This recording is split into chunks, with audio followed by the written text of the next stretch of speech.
In my 12 years as an artist and 6 years teaching beginner artists, I've gotten tons of great advice from different teachers. So here's 3 pieces of beginner art advice that can help you improve rapidly. This first piece of advice is especially important for beginners who have a perfectionistic tendency. My perfectionism almost destroyed my creative journey because it really got in the way of me feeling the joy of drawing. Every single time I sat down and did a drawing that was decent, my expectations would grow. They would assume that like, okay, I did a decent drawing this time. That means that every drawing from here on out should be at least that level or higher. But if you keep raising the bar this way, it really becomes difficult to be playful in your drawing practice. That is why the advice that every drawing should be treated like a small experiment was really helpful to me. You should try to approach your drawings as if they're just these small playthings that you're having fun with. They are sandcastles on the beach that you're building, but assume that they'll be washed away. This way, you'll have a lot more freedom in how you approach your drawing practice. It'll make it much easier to be playful in the practice. It can be tempting to assume that the reason why masters get as good as they are, when you look at artists that you admire, it can be tempting to believe that the reason why they're that good is because they're putting all this pressure on top of it. They're putting so much pressure on every single drawing. That is why they're coming out great. But that isn't actually the case. A lot of master artists are very playful in their practice. They enjoy it. They love it so much. That is why they're able to draw so much. If they're putting tons of pressure on themselves every single time, they would lose connection with the muse. They would lose connection with why they started.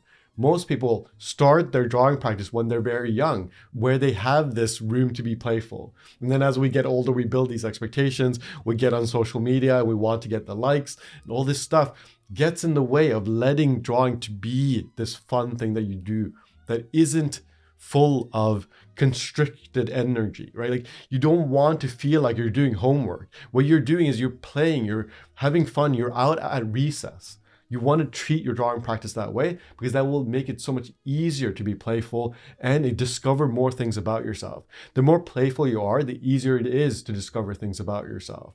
So if you are a beginner artist that's doing my 54 free drawing exercises that are linked below, make sure that you don't use those worksheets and treat them like homework. What you want to do is you want to use a worksheet, you want to be playful with it. If you want to adjust the drawing exercises, adjust them to your liking. You want to enjoy the practice no matter what you are doing. Even if you're doing intense drawing exercises, you can enjoy the challenge of it. You can enjoy it. You can be like, oh, this is like a video game. I'm having fun with it. This is difficult. I'm not saying it's easy, but you can bring this like playful energy to it and treat every single drawing like an experiment. The next piece of advice is very helpful if you're having a bad drawing week or maybe a bad drawing month or maybe a bad drawing decade. I heard this on a podcast where an artist assumes that every single time that they do a bad drawing, they're just feeding the drawing gods, the art gods, bad drawings. They're just making sacrifices to these mystical beings, and that is why you have to do some bad drawings. Sometimes you just have to feed the gods some bad drawings before they bless you with a good drawing.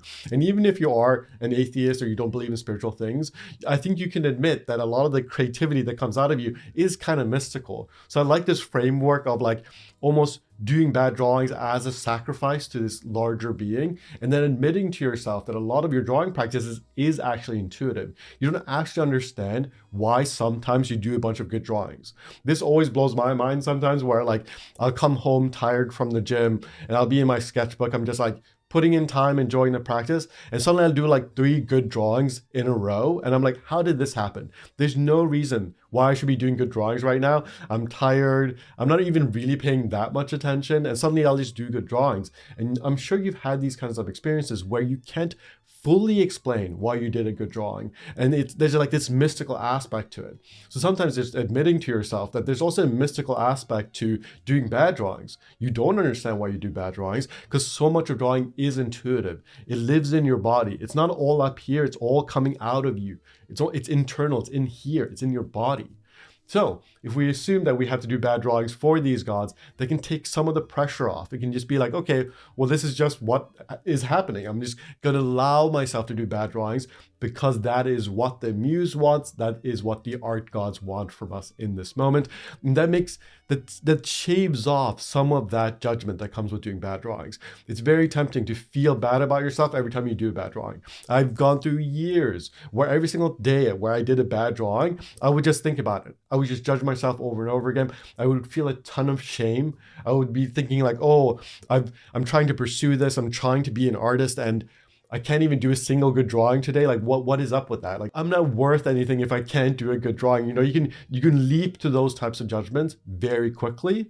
So if you just assume that, well, you actually have to do some bad drawings, that is part of the journey. That is what the mystical beings want from you. Then you can take the pressure off, go back into relaxing and just having fun with drawing, and not judge yourself so harshly for doing some bad drawings. And this includes doing drawing exercises. Sometimes you have to do 10 bad drawing exercises before you do a good one. And that is the sacrifice that's necessary. You don't need to judge yourself. You don't need to feel a ton of shame around it.